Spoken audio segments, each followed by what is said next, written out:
Então vamos começar o nosso próximo lápis. Para explicar um pouquinho para quem é de fora, nós somos a OSP, Escritório de Arquitetura, Engenharia e Desenvolvimento Imobiliário, né? E uma novidade para quem está presente da OSP é que a gente está ao vivo no Instagram neste momento, então façam perguntas inteligentes.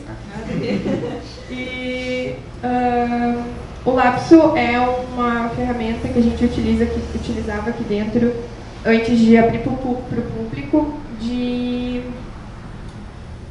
estabelecer conteúdos e usar o conhecimento que as pessoas aqui dentro já têm para passar esses conhecimentos para as outras pessoas aqui dentro e criar uma troca colaborativa que faça todo mundo crescer junto. E a gente decidiu, desde o ano passado, abrir para o público externo e começou a falhar o microfone.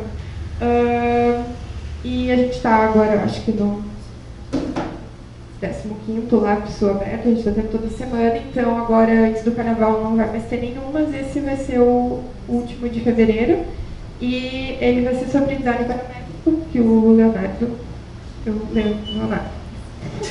vai falar agora e eu vou passar para ele e é isso então.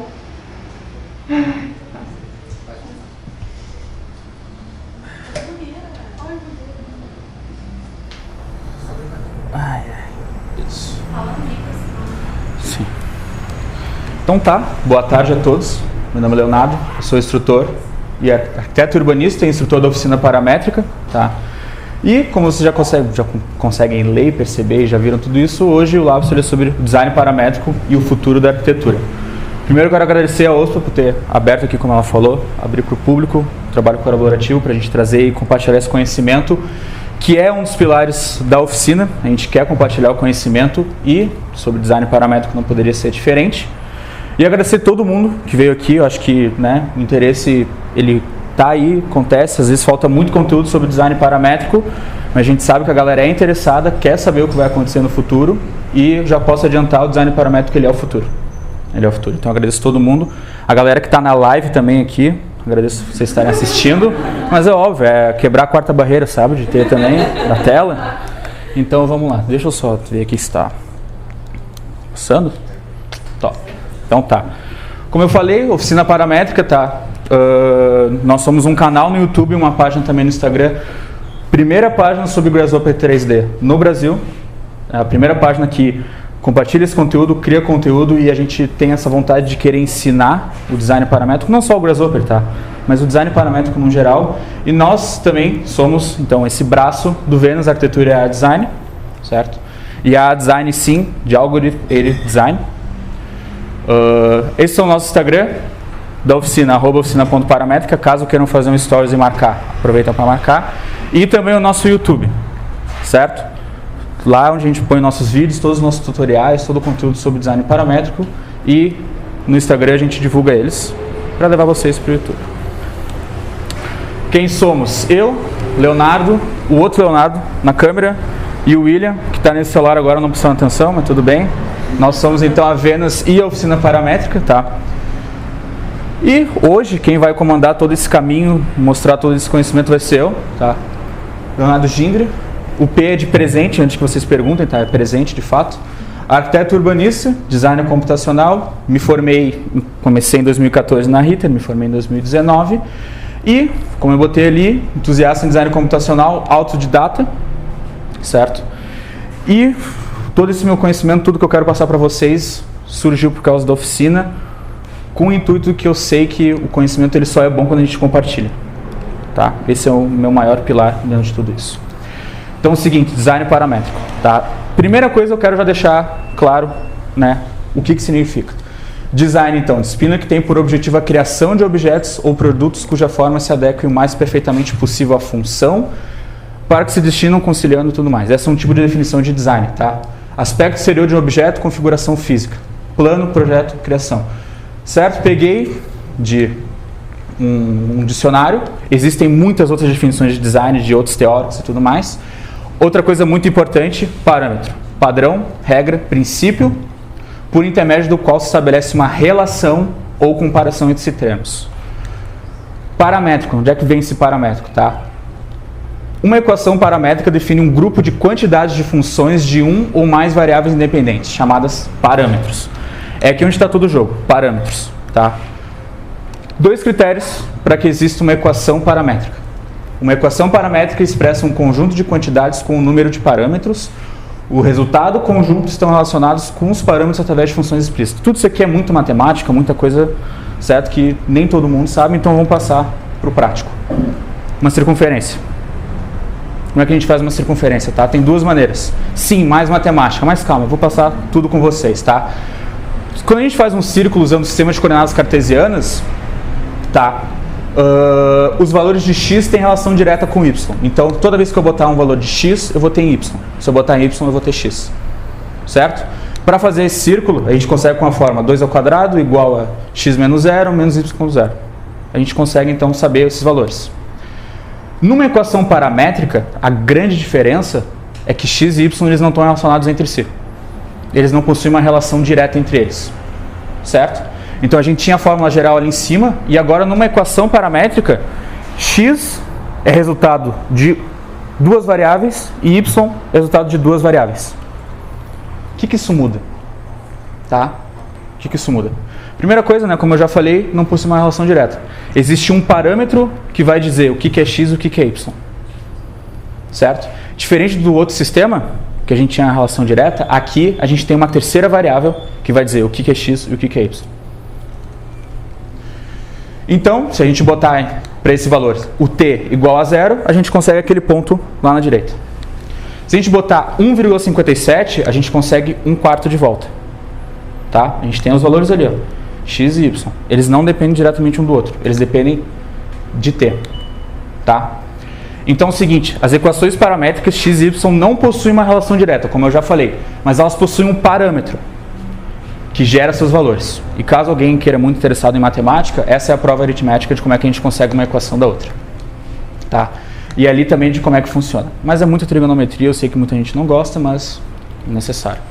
Agora sim, a melhor parte, a analogia. Se não for na equação, vai ter que ser em algum exemplo. Tá? Arremesso de peso. Né? O cidadão vai lá, joga o peso e a gente consegue essa parábola. O tempo vai aumentando e a posição ela vai, né, mudando em relação ao tempo. O valor de x ele é constante, se a gente ignorar a resistência do vento. Porém, o de y é variável. Certo? Porque a gente envolve a gravidade aqui.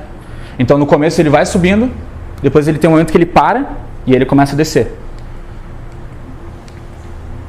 Nesse caso, o tempo ele é o parâmetro de x e y. Certo? Quando o tempo muda, a gente tem um valor de y e um de x. Aqui, um de x e um de y. E a gente vai mudando. Isso que é o parâmetro. As relações não são diretas aqui. Certo? A gente tem uma outra variável que vai dizer quanto que vai ser um valor, quanto que vai ser outro. Certo? Então, o que é o design paramétrico? Um processo de design que se utiliza de algoritmos para construir modelos paramétricos e que permite a construção de relações entre parâmetros. Tá? Essa eu acho uma relação bem boa. Bem boa para a gente entender. Só que agora vem um grande ponto, a arquitetura paramétrica. Todo mundo, certo, já ouviu falar sobre isso, a arquitetura paramétrica, deve ter pensado em Zaha Hadid, Libeskind, Big, certo? Mas a arquitetura paramétrica ela já existe há muito tempo. Como eu botei, ó, o termo foi criado em 1939 pelo arquiteto italiano Luigi Moretti, certo? Essa foi a pesquisa dele. Nessa pesquisa ele cria um modelo de estádio, certo? E nesse modelo de estádio ele é gerado por 19 parâmetros. Dentre eles visão, altura, quantidade de assentos, tudo mais. Foi exposto então na Trienal de Milão, certo? E ele foi um cara que foi o primeiro a escrever sobre a arquitetura paramétrica, tá? E ali, ó, no qual ele define como um estudo de arquitetura com o objetivo de, abre aspas, definir a relação entre dimensões dependentes de vários parâmetros. Certo? Beleza. Aqui é um pouquinho do que, como ele fala, tá? Que os parâmetros eles são a nova linguagem de arquitetura, certo? A configuração dos parâmetros e suas relações devem ser apoiadas pelas técnicas e ferramentas oferecidas pelas ciências atuais, em particular pela lógica, matemática. E o que acontece quando a gente junta lógica e matemática? A gente tem computadores. Então, naquela época, ele já conseguia ver o poder do computador, certo? E como que o computador ia ajudar a arquitetura. Depois, em 62, depois dessa exposição dele, ele projetou esse Watergate Complex, que é considerado a primeira construção que fez uso significativo de computadores. 62. Faz muito tempo, certo? Faz muito tempo mesmo. Só que é o seguinte, qual que era o contexto daquela época, tá? Não, me desculpa. Não foi só em 62, a gente já conhece um cara que fazia arquitetura paramétrica de uma maneira, sem computador, obviamente, que era o Gaudí, tá? A gente consegue perceber na arquitetura do Gaudí esses indícios dessas equações, tá? Como eu falei, apesar de ser muito difícil saber se ele realmente manjava de matemática e gostava, a gente conseguia perceber isso, mesmo que seja uma coisa empírica, ele usava isso para fazer os prédios dele, tá? O uso dessas técnicas que é evidente nos seus estudos de modelos suspensos, catenários. Todo mundo já viu isso na aula de história e conhece e sabe como é toda a ideia. Esses modelos ele possui base nas equações paramétricas. Por quê? Porque tem parâmetros independentes e funções explícitas. Os parâmetros, nesse caso, seriam os pesos e as funções seria, sei lá, gravidade. Ele conseguia visualizar e identificar esses resultados parametricamente, tá? Era possível reconhecer a curva da catenária, que quando ele invertesse ele conseguia essa estrutura. Isso aí é história, todo mundo já passou por isso. Então, de uma maneira ou outra, o Gaudí ele foi o primeiro cara. Ele foi o primeiro. Mesmo que ele não tinha um computador ali para usar, ele já estava sabendo da coisa. O Luigi Moretti só veio, depois de muito tempo, conseguiu demonstrar que temos uma coisa aí acontecendo. E qual que era o contexto? Isso eu queria chegar. A gente chegou ali em 62, tá? Qual que era o contexto dessa época? Em 60 foi um ano muito importante para a computação, tá? O Ivan Sutherland, ele tinha terminado a tese de doutorado dele e ele tinha criado o Sketchpad, certo? Que era um computador que tu conseguia fazer desenhos nele. E tu tinha uma canetinha que tu vinha aqui e tu conseguia desenhar na tela. Meu Deus do céu. Eu não quero salvar como. Desculpa. Tu podia vir aqui e desenhar na tela. E o mais absurdo é que o seguinte, aí é uma coisa minha, tu poderia pegar aquela forma e dizer, nesses pontos eu quero que tenha um ângulo de 90 graus. E a forma ia lá e virava 90 graus, virava ortogonal. Que nem ali, ó. Tá vendo aquela caixinha que tem meio aquele arco? Ele dizia onde é que ele queria e ela se transformava naquilo. O que eu acho, sinceramente, absurdo. Para anos 60, o cara era um gênio. Tá? Depois, 62, o primeiro software CAD. Desenvolvido pela Digigraphics, que era o Electronic Drafting Machine. Então, cara, ele usava uma sala inteira para ter um computador. O que na época não era muito bom, né? Ter uma sala inteira da tua casa para ter um computador não é muito vantajoso. Porém, no ano seguinte, a IBM... em 81, a IBM lançou o PC, Personal Computer, tornando mais prático e acessível o ato de possuir um computador. Tá? Depois, certo?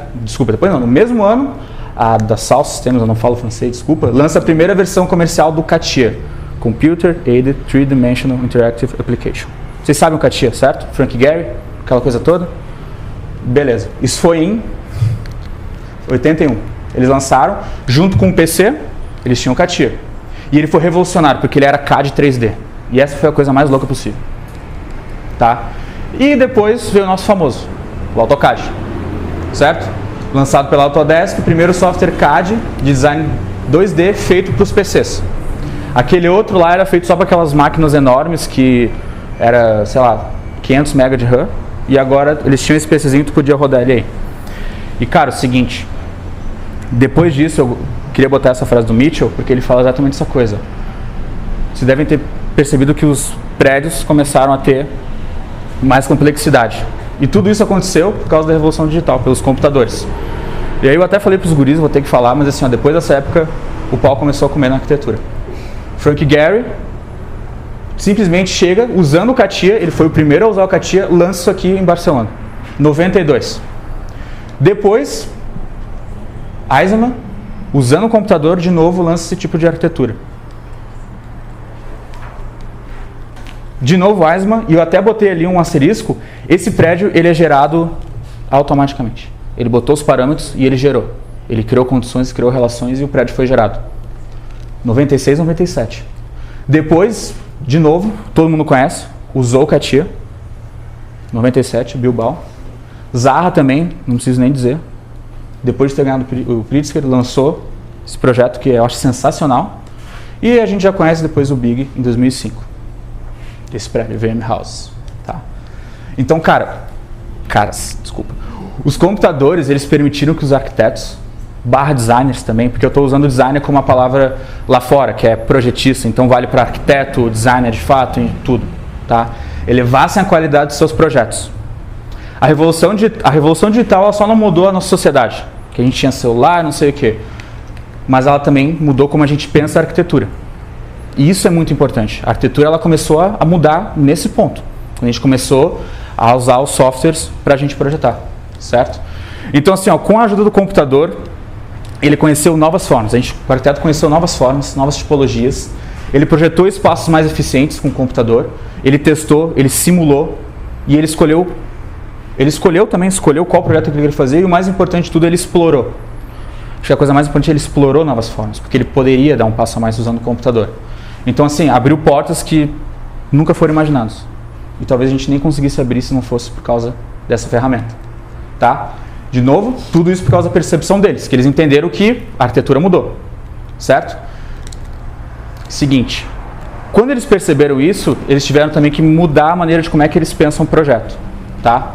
Muito tempo a gente usou o desenho à mão, para projetar de fato. Eu desenho à mão, eu digo, fazer até o executivo à mão, tá? Só que isso é um processo aditivo, certo? Como é que vocês começam o desenho? Vocês começam de uma forma geral, vão adicionando complexidade, fazendo mais coisas, botando parede, porta, esquadria, detalhamento, vocês vão adicionando, certo? Isso é o que a gente chama de form making. Tu vai adicionando complexidade gradualmente e tu tem a tua forma no final, certo? A complexidade surge a partir da justa posição de elementos gráficos. Nesse caso, tá? Todo mundo lembra desses diagramas do Eisenman, das casas, e é exatamente isso, é o melhor exemplo. Ele ia adicionando complexidade a partir de cada etapa que ele ia fazendo. Tá, só que é o seguinte, o desenho à mão, esse processo aditivo, no caso desenho à mão é um exemplo, tá? Tô falando do processo em geral. Ele tem algumas limitações, sabe?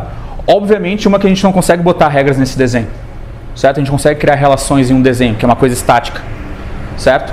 Ou condições físicas, a gente não pode botar gravidade também num desenho, certo? E mesmo quando o CAD surgiu, essas práticas, não foi porque ele começou a usar o CAD que ele começou a alcançar novas formas. Ele só passou do desenho, aqui, à mão, para o desenho virtual. Meio que no primeiro momento não mudou, tá? Só que é o seguinte, surgiu uma galera que eles começaram a questionar o uso de desenho, certo? E com isso surgiu um novo método, que é o form finding, tá? Esses arquitetos, eles rejeitavam a tipologia, certo? Eles usavam para projetar eventos da natureza, materiais, tudo ao mesmo tempo. Quem era? Vocês lembram, cara? Frei Otto, ele foi o primeiro. O projeto ele não é mais resultado de soluções já disponíveis e processos aditivos, certo? Que é o form making. A geometria elas são resultados entre associações de materiais, estruturas e forma. Então naquela época o que acontecia? Ele não desenhava. Ele botava condições, relações e dizia, me dá a forma. E era isso que acontecia, ó, de novo, os catenários. Que nem o Gaudí lá atrás ele fazia aqui de novo, Frei Otto. Seguindo as ideias de parametria manual ou analógica do Gaudí, como eu acabei de falar, com as catenárias, ele foi um dos pioneiros. Todo mundo sabe, lembra do Frei Otto por causa, como eu mostrei aqui, das bolhas, aquela coisa, superfícies mínimas, essa coisa inteira, certo? Ele foi pioneiro, ele foi o cara, ele foi pioneiro, certo? Essas experimentações, tá, como eu falei, baseado em parâmetros e condições que criam essa geometria. A forma é output de parâmetros e condições. Tu não adiciona eles ao longo do tempo. Tu diz quais são e ele vai te dizer qual é a forma. Essa é a grande diferença. Certo? Todo mundo conhece? Certo? Estádio Olímpico de Munique. Outro cara também, o Heinz Isler. Outro cara também que mexia com form finding. Outro também, esse aqui eu acho que é o melhor, Sérgio Musfem. Essa ponte aqui é uma coisa absurda. Feita em 69. Tudo usando dessas etapas, desses processos. Certo? Então, cara, a gente tem o processo aditivo e o associativo, tá? No aditivo, como eu falei, complexidade ela é adicionada diretamente, a gente não consegue fazer simulação, requer uso de tipologias que a gente já conhece e no mais é um form making. O associativo não. A complexidade ela é criada a partir das relações que a gente diz que vão ser postas nesse projeto. Como eu falei, senão sempre vão ser simulações que vão gerar a forma final, certo? Muito difícil que não seja, certo? E a tipologia é resultado das relações que a gente cria. Isso é o form finding. Tá? Então agora vocês pensam o seguinte, naquela época, como eu falei, anos 60, que começou a surgir os computadores, aquela coisa toda, tu junta computadores com esse processo associativo. Tu vai ter uma capacidade sobre-humana de processamento usando os computadores com essas relações, condições e regras. O que tu consegue disso? Tu consegue analisar, simular, escolher, otimizar, tudo isso, milhares de formas em um curto espaço de tempo. Tu consegue descobrir e criar formas que o ser humano nunca conseguiria conceber se não fosse utilizando um computador, certo? E como eu falei, descobrir e criar novas tipologias. Zaha Hadid, com essa frase, essas relações já existiam, só que a gente agora significou elas, usando o computador. A gente só teve que aplicar em outra plataforma. Maravilhoso. E aí que eu boto novas ferramentas, mas novas assim, para quem? Porque isso aqui é um paper do MIT, e eles já discutiam isso em 69. 69. Eu não era nascido em 69. Muita gente aqui não é. Isso já é muito tempo atrás, já. Muito tempo atrás. Isso aqui não é novo, não tem nada de novo aqui. Certo? Vamos lá. Não foi só necessário para o arquiteto entender essa forma de utilizar um computador. Ele também tinha que falar uma nova língua. Certo? E essa língua é a programação. Para mexer no computador, ele teve que aprender programação. Certo? Para fugir dessas ferramentas e comandos padrões que a gente já tinha assim no software, ele tinha que começar a criar as próprias ferramentas, os próprios processos deles. Então, com isso, ele só conseguiu com a programação. Somente. Tá? E ele dominando a programação, essa linguagem de programação, tu é apresentado a um novo mundo de possibilidades e coisas que tu pode fazer. E uma delas são os algoritmos. E agora a gente começa a entrar nesse processo de design paramétrico, porque os algoritmos eles são os principais. Certo? O que é um algoritmo? Eu tinha botado no slide 17 que o processo de design que se utiliza de algoritmos no design paramétrico. Então eles são muito necessários. Muito necessários, tá? E o que é um algoritmo? Um algoritmo é uma sequência finita de ações executáveis que visam obter uma solução para determinado problema. Tem todas essas definições assim, bem corretas. Eu só acho interessante que a ideia de algoritmo surgiu em 1939 com Alan Turing. Então, também não é uma coisa nova, apesar de ser bem analógico, né? Todo mundo viu o filme. Só que é o seguinte, imaginem que um algoritmo é uma sequência de etapas para fazer algum tipo de ação. Tá? Ele precisa de inputs, que são esses parâmetros, etapas, cada hora ele vai fazer alguma coisa e no final ele vai te dar um resultado. Você sabe o que também faz isso? Como é que a gente pode relacionar isso? E agora é a melhor parte da apresentação. Eu adoro. Um gin tônica. Vocês já pensaram como a gente pode fazer um gin tônica usando um algoritmo? Então vai ser hoje, então, tá? Ó, a gente tem ingredientes, tá? E aí gin tônica porque eu adoro gin tônica. Eu acho que é a melhor maneira de vocês entenderem. Tá? Eu já tentei explicar de várias maneiras, a gin tônica eu acho que, sabe, capta quem está assistindo. Então, gin tônica. A gente tem os ingredientes e a gente tem o modo de preparo. Tá? Os ingredientes são os parâmetros. E o modo de preparo, ele é o algoritmo. São as etapas. Correto? O que acontece? A gente tem, os parâmetros entram, acontece o processamento e depois a gente tem o resultado. Tu entra então com os parâmetros, tônica, limão, gin e a taça. Tu tem depois ali as etapas e o que ele te dá? Ele te dá um gin tônica. Pois é, né? Eu também acho que tinha que fazer. Tá? Então, pois é. Foda. Então, nesse processo vocês têm o gin tônica. Mas você sabe o que é melhor ainda? Desculpa, Antônio. Sabe o que é melhor ainda? É que é o seguinte, se vocês quiserem trocar ele, vocês podem trocar a qualquer momento. Porque isso aqui é uma variável. Isso aqui, ó, são parâmetros. Então, por exemplo, não gostei ali com uma rodelinha de limão. Tá, é só botar 2. Tá, posso botar aqui, 2. Ele vai gerar lá pra mim. Aí tu vai beber, tu vai fazer uma análise. Depois tu vai pensar, gostei. Não, na real não gostei, acho que ficou muito fraco. Aí beleza, aí tu vai lá, então tu põe mais um limãozinho. Aí ele vai lá e gera de novo. Aí tu analisa, depois tu pensa, acho que vou tirar uma pedrinha de gelo. Aí tu tira uma pedra de gelo. Aí tu vai lá, tu analisa e tu pensa, agora fechou. É isso aqui. E qual que é a grande diferença? É que no outro processo aditivo, a gente vai adicionando a complexidade a cada passo. E no final a gente tem o gin tônica. Da mesma maneira. Certo? Só que é o seguinte, se o drink ele fosse preparado, adicionando eles de uma vez, para qualquer modificação que a gente tinha que fazer, a gente tinha que descartar esse gin tônica. Então a gente ia provar ele e pensar, não gostei, ficou muito forte. Ia ter que jogar fora e fazer um novo. Fez de novo, gastou o dobro de tônica, não gostei de novo, vai ter que jogar fora. Ou fazer o que a gente sempre faz, que é tentar consertar depois lá no fim, botar mais um pouquinho, não sei o que, derrubar um pouquinho para, né, fazer isso, tá? Essa primeira etapa é um form making, essa segunda é um form finding. Na primeira a gente já sabe, em teoria, o produto final. Nessa segunda a gente começa a testar o que a gente quer. A gente começa a ver o que a gente pode. A gente não vai gastar o dobro de tônica, porque a gente já tem aquele processo acontecendo. A gente não vai adicionando complexidade ao longo do processo. A gente tem os parâmetros, a gente tem o processo e a gente tem o resultado final. É só a gente mudar aqui, ó. Isso aqui não precisa ser descartado. Certo? E até botei aqui, ó, X, porque isso aqui são parâmetros, são variáveis. A gente pode mudar como a gente quiser. Quer tirar uma? Quero. Quer tirar, sei lá, a tônica? Pode tirar. Não sei porque tu tiraria, mas pode tirar. Quer tirar o gelo? Pode tirar. Certo? Essa é a grande diferença. Grande diferença. Então, a gente usa esses algoritmos na arquitetura, tá? Pra gente ganhar tempo no processo de projeto, principalmente. A gente consegue automatizar esses processos usando algoritmos, certo? O que a gente ia levar muitas horas para executar, fazer qualquer tipo de modelagem no projeto, a gente consegue automatizar com o algoritmo, tá? E a vantagem, grande vantagem, como eu falei, é que o custo de a gente modificar é reduzido, porque é tudo um parâmetro. A gente não precisa ter que destruir, gastar mais tempo e construir de novo. É só a gente ir modificando, certo? Tudo isso por conta de parâmetros e processos. Isso aqui é uma coisa importante, tá? Essa é a McLean Curve e ele fala basicamente o seguinte: no começo do projeto a gente tem uma habilidade muito grande para a gente poder mudar o design e fazer o que a gente quiser, certo? Porque, né, não tem planta ainda, a gente pode, né, ser uma coisa bem conceitual, maquete, aquela coisa toda, tá? E o custo ele é pequeno, né? Não tem ainda muito custo envolvido.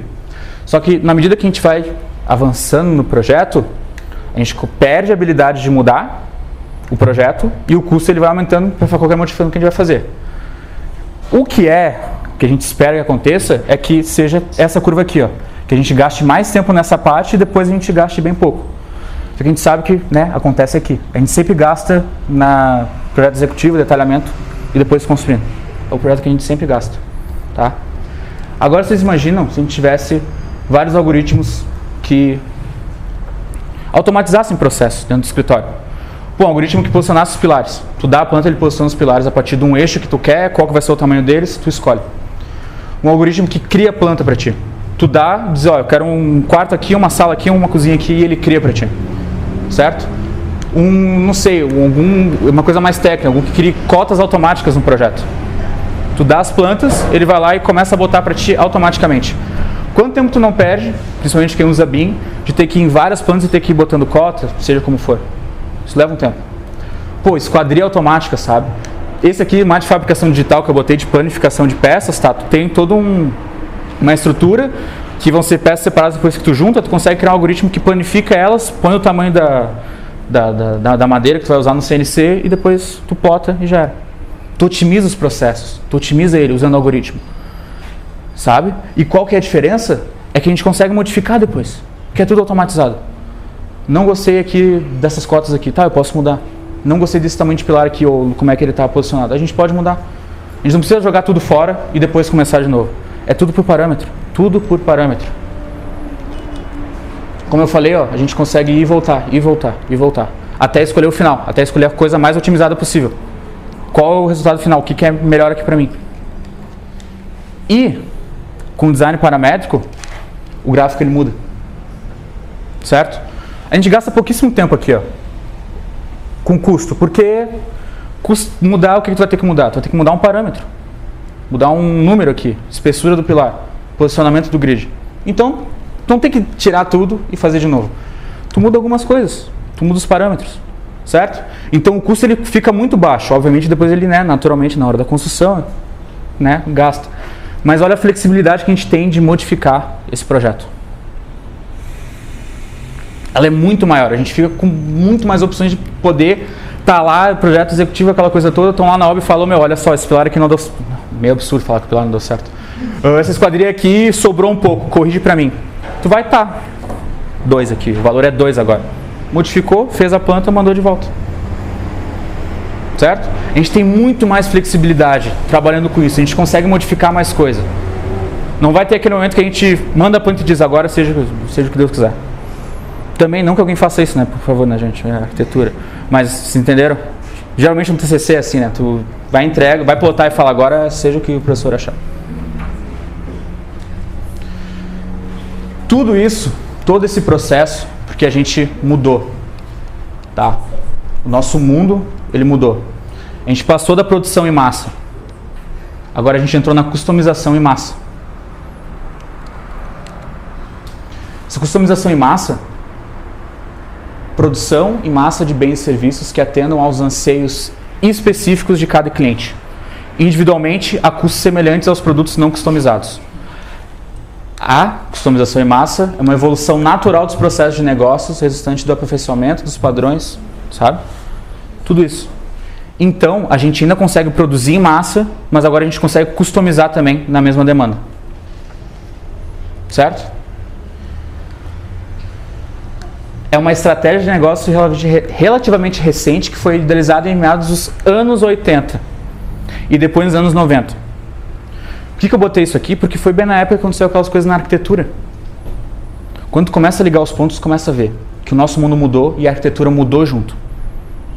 Certo? Foi bem naquela época que eu falei. Os prédios ali, Frank Gehry metendo louco no CATIA, aquela coisa toda, e o AutoCAD vindo. E, cara, aconteceu isso aqui também. Tudo tá ligado.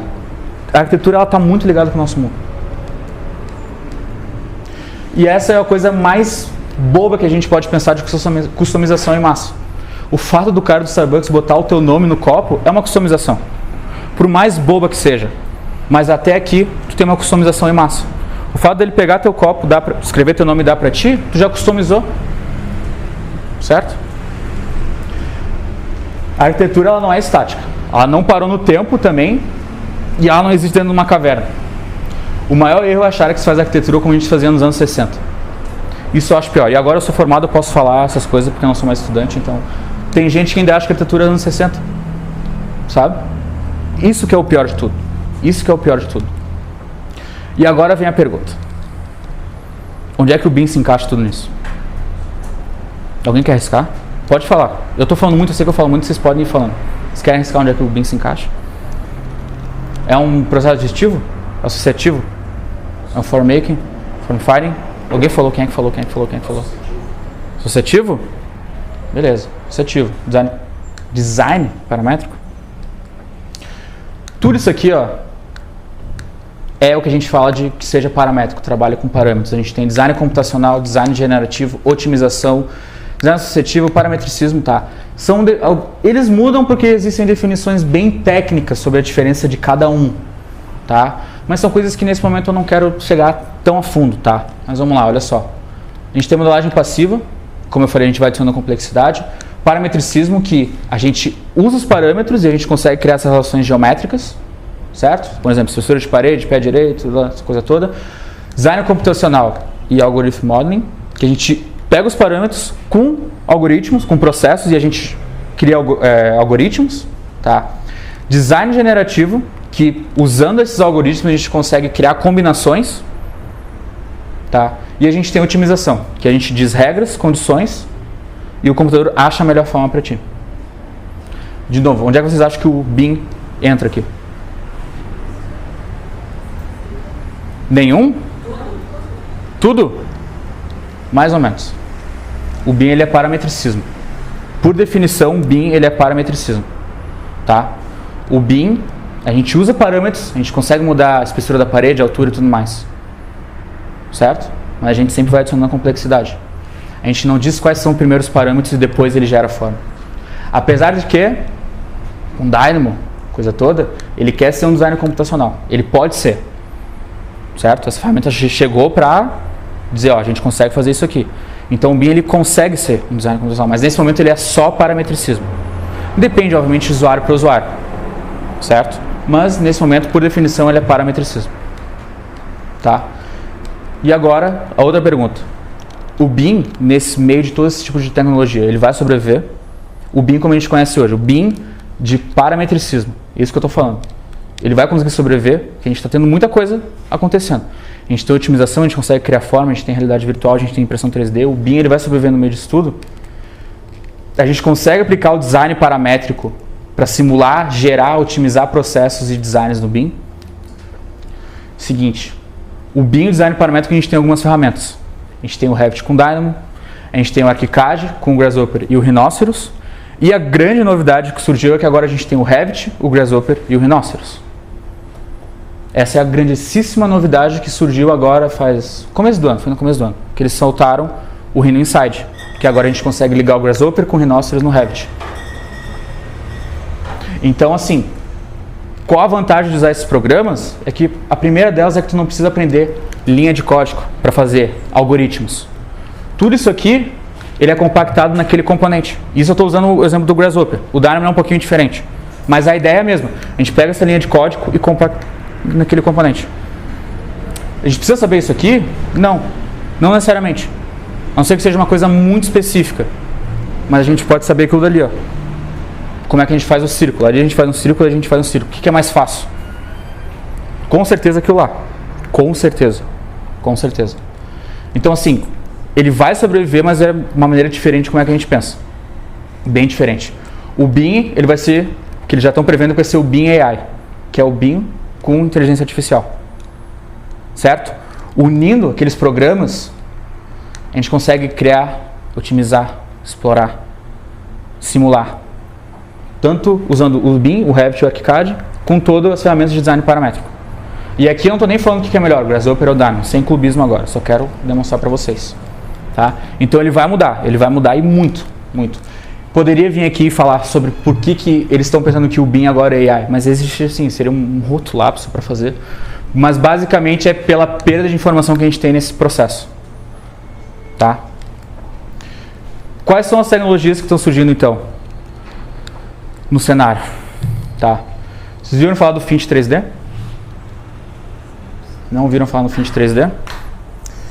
Se vocês me permitem, e se a tela eu conseguir achar o lado certo, o Fint 3D, ele é basicamente um programinha criado por um sueco, se eu não me engano, com o Grasshopper, que tu consegue... Calma aí. Aí. Não. Desculpa. Esse aqui. Esse é o outro. E tu consegue gerar plantas baixas automaticamente.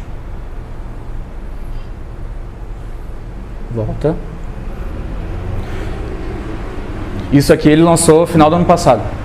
Tu consegue, mudando o tamanho de como tu quer aquele módulo, ele consegue gerar uma planta baixa para ti já mobiliado. Certo? Outra coisa. Tá, depois eu te mostro, calma. Seguinte, próximo.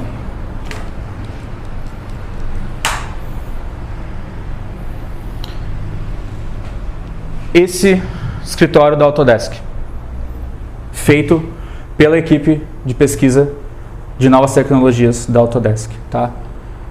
E isso aqui, eu acho que é o vídeo mais principal, tá? Deixa eu voltar aqui. Eles têm o prédio que eles alugaram, tá? E eles querem criar espaços novos para esses funcionários. Eles criaram algumas condições, 6 condições que vão gerar esse espaço, tá? 2 delas são fixas, não, desculpa, 2 delas foram resgatadas a partir de dados que eles tiveram com os funcionários. Qual que é a temperatura que tu gosta para trabalhar? Tu gosta de trabalhar olhando pro pôr do sol?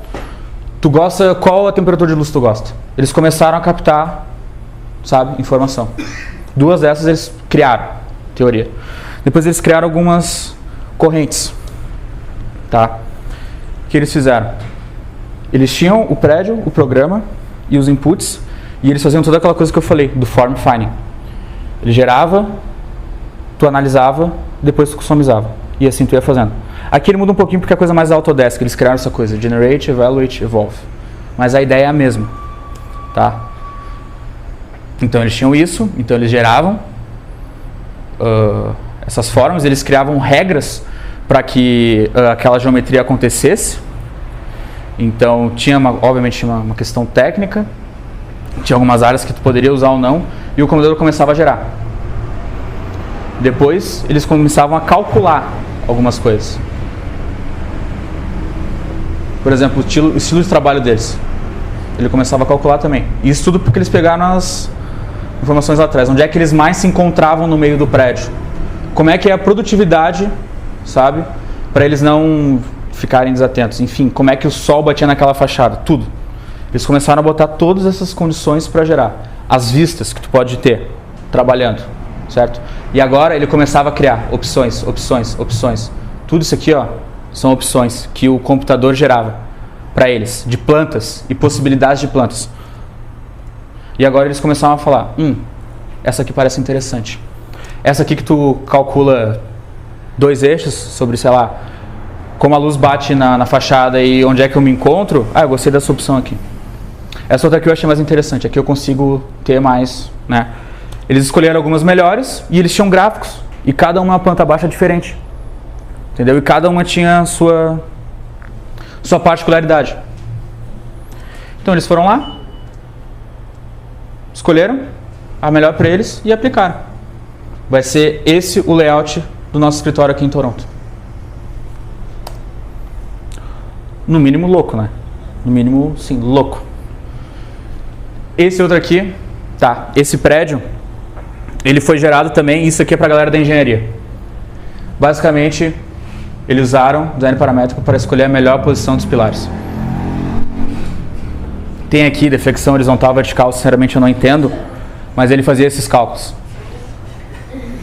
Ele fazia esses cálculos. Ele dizia, essa é a melhor posição do pilar. E ele ia otimizando, até ele conseguir quase que zerar esse valor. Eu não sei qual que é a relação, tá? Como eu falei, engenharia. Mas enfim, ele conseguia dizer para ti, essa é a melhor posição. Assim fica bom.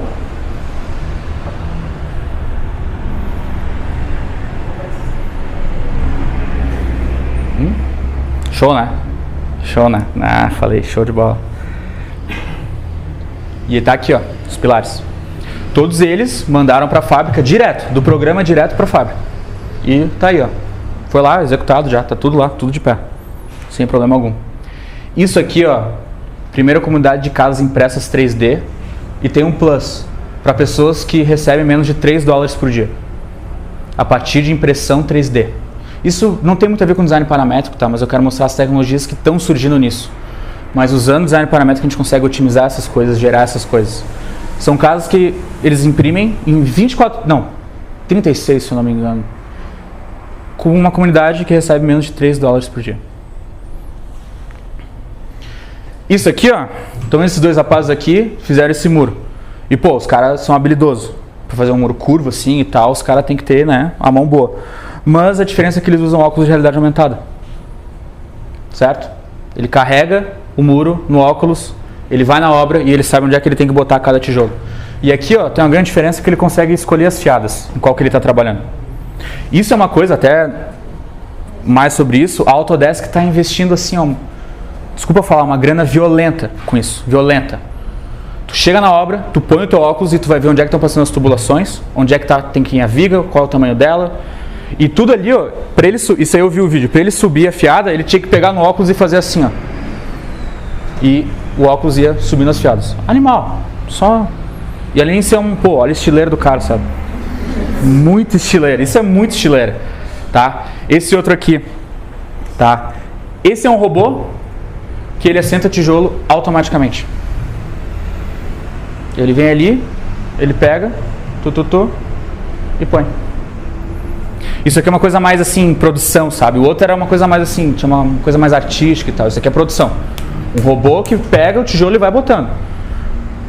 O que eu estava vendo é que, em média, um ser humano consegue assentar 500 tijolos por dia. Um cara bom. Esse robô consegue de 800 a 1.200 por dia. E tem até padrões assim, ó, ele consegue, né? Só depende da ordem que o tijolo entra. E ele consegue fazer esses padrões. Tem a galera ali ajudando ele, óbvio. E ele consegue assentar todos esses tijolos.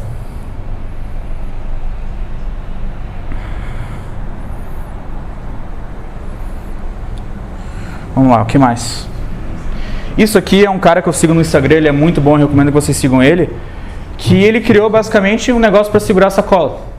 Que é 53% mais leve e é uma estileira. Não, brincadeira, não é só pela estileira, mas isso aqui é otimização de tipologias. Ele deu as regras e as condições para o computador, e o computador criou essa forma, que é 53% mais leve, e mesmo, né, ainda assim dura como se fosse qualquer, sei lá, outro pegador. Não que eu acho que seja muito funcional, mas tá aí. Aí eu pergunto para vocês, alguém conseguiria pensar nessa forma, que seja 50% mais leve e que tenha a mesma resistência? Nós, humanos, conseguimos pensar nisso, exatamente essa forma? Não, mas o computador conseguiu, com o processamento dele, achar essa forma e dizer, ó, aqui tu tem a metade do material e tu tem a mesma resistência. Isso aqui, Nery, mulher maravilhosa, conseguiu já faz alguns meses, eu acho, primeira impressão 3D em vidro. Aí entra naquele ponto, o que de fato tem a ver com a indústria? Agora, a partir daqui eu passei mais para produto, tá? Porque também existe uma galera que usa muito produto. Mas aqui, vidro impresso 3D. Isso é uma loucura. Isso é, como a gente sabe, vocês viram o Abstract? Assistiram o Abstract? Tem ela? Basicamente ela fala que para tu entrar no MIT tu tem que pensar de 50 a 100 anos à frente.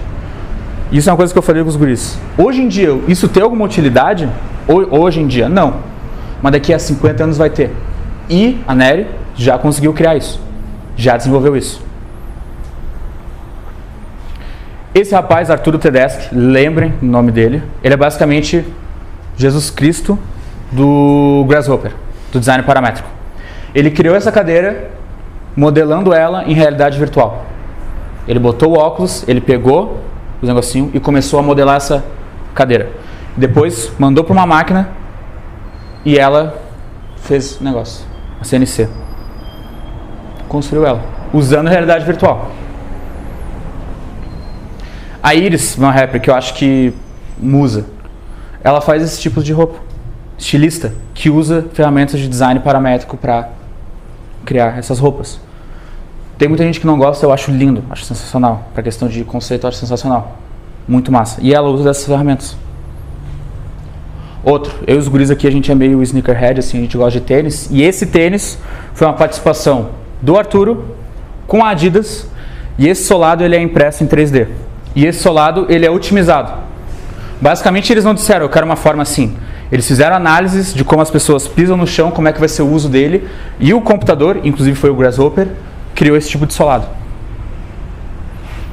E a diferença, como eu falei, eles conseguiram produzir isso em massa. Certo?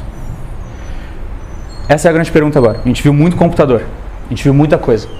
Coisa que faz automático, planta abaixo automático. E a pergunta é a seguinte, o arquiteto ele vai sobreviver no meio disso tudo. A gente tem chance, assim, enquanto computador, de querer gerar... Vocês viram lá o negócio do Autodesk, milhões de plantas, a mais otimizada possível. Alguém conseguiria fazer chegar naquele momento? Usando, vamos botar o exemplo, um SketchUp da vida? Com certeza não. Como eu falei, a gente vai sobreviver. A arquitetura sem arquitetos, essa é uma nova que eu escutei. Aquele rapaz da planta baixa, ele saiu no desenho e a galera ficou, tipo, abismada com aquilo. Falando, eu vou perder meu emprego e não sei o quê. Arquitetura sem arquitetos. Só que é o seguinte, ela precisou evoluir. A arquitetura ela precisou evoluir. O arquiteto ele sempre vai existir, ele sempre vai ser necessário, mas só que ele também vai ser programador nessa nova etapa. Vamos ser arquitetos e programadores. Essa é a grande diferença. Tudo isso que eu apresentei aqui tinha um humano por trás. Tinham pessoas por trás, pessoas de carne e osso por trás, que estavam dizendo para o computador como ele tinha que agir. Não é uma coisa que tu baixou, tu ligou o computador e ele criou um software. Não, tinha humanos aqui. Por trás disso tudo que eu apresentei, tudo. Só que, qual que é a grande diferença? É que eles sabiam programação. Essa é a grande diferença. Para eles alcançarem aquilo, eles sabiam programação. Tá? Então, isso eu retirei de uma palestra que eu gosto muito. Se vocês curtiram aquele negócio do BIM AI, que é uma palestra do Bill Allen, que é o futuro do BIM, não vai ser BIM e está chegando mais rápido do que parece.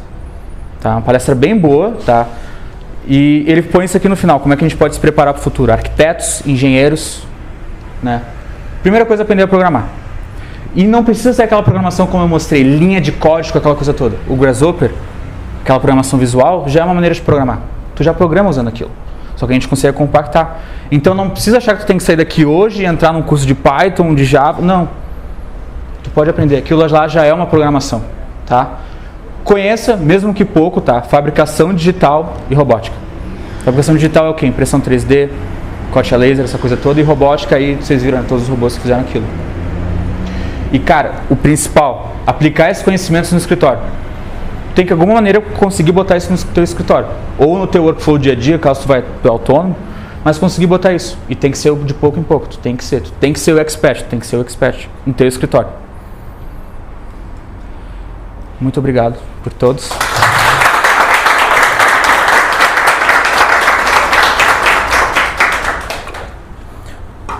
Perguntas, alguma coisa, comentários.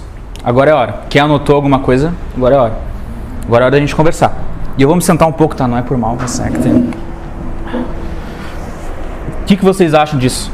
Do futuro? Dos arquitetos? Engenheiros? Eu tenho uma dúvida. Fala. Eu sou da área da engenharia e eu percebo que o pessoal ainda está engateando muito até no BIM básico, assim, seja Revit e outras ferramentas. E tu falou que o BIM, tem o BIM AI, no caso, mas ainda vai demorar algum tempo até o próprio BIM normal se estabelecer. Então, eu queria saber o que tu... Falando sobre o Brasil, sim. Brasil, sim. Isso lá fora, engenheiro já sai programador de inteligência artificial. Sabe? Aqui, a gente tá... O que eu falo, essa coisa do design paramétrico... usar o microfone é bom. Essa coisa do design paramétrico é uma coisa que tá engatinhando, mas a gente sabe que daqui a um tempo vai acontecer. Vai ser... Não é nem porque quer, é porque vai ser necessário acontecer. Certo? Imaginem a situação daquele escritório da Autodesk, mas vocês chegarem isso para um cliente, mostrar milhões de opções, como é que vocês otimizaram isso. Aí pensando nisso já é uma coisa mais assim de venda, o cara fecha na hora. Tu fala tipo, tá, se eu usar isso aqui eu vou ter um conforto melhor e esse aqui eu não vou perder tanta atenção porque eu tô, enfim, sabe? Então tipo, lá fora, cara, já é normal, tu sai da faculdade já, ou tu sabe o Grasshopper, ou se tu é arquiteto, tu sabe um Revit com Dynamo, sabe? Aqui tá engatinhando, mas está crescendo. E o que a gente vê muito é no nosso canal do YouTube. Que a gente começou em outubro, certo? A gente já está em fevereiro, a gente já conseguiu 600 inscritos. E a galera perguntando, querendo. Instagram a gente conseguiu 2.000 seguidores. Então a galera quer saber. A galera quer botar isso no dia a dia. Porque sabe que isso é muito melhor. Melhor não, desculpa, é muito mais eficiente. Certo? Uma eficiência muito maior. Então, né? Aqui tem uma galera que está ainda entrando para o BIM, mas eu acho que quem já tem essa oportunidade de conseguir dar um passo à frente, já vai estar, né, pensando no futuro, já vai ser o profissional do futuro. Assim.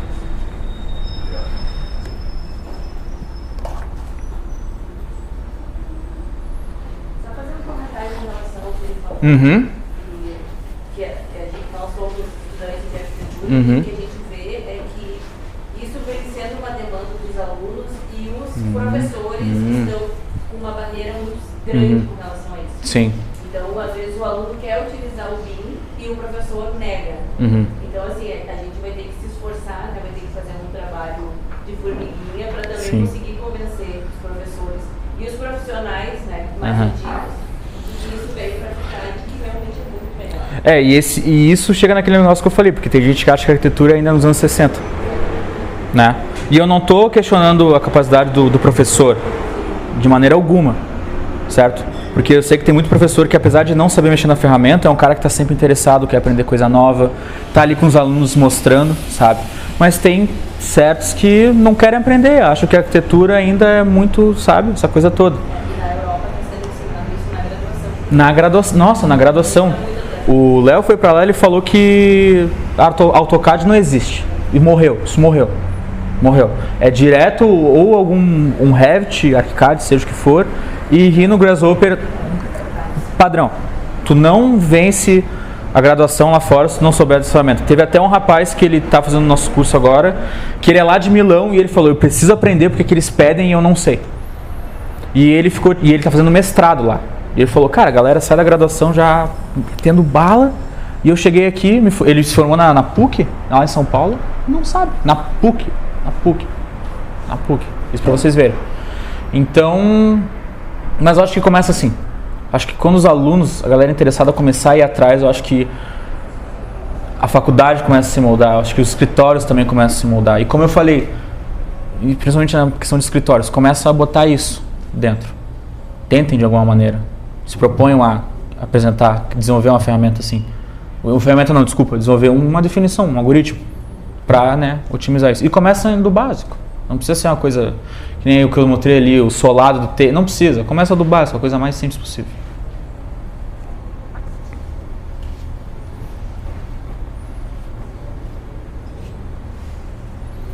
É isso, então? Qualquer dúvida é agora, gente. É agora. Então tá. Bom, de novo, quero agradecer a OSPA por ter aberto aqui pra gente falar sobre esse assunto. Fico também muito grato que todo mundo veio aqui, que a Natália falou que esgotou, né? Logo esgotou os ingressos, e isso só mostra pra gente que esse assunto ele tá aí, ele tá crescendo, certo? Tem interesse. E a gente, como oficina paramétrica, a gente está ali para mostrar como é que usa a ferramenta, tá?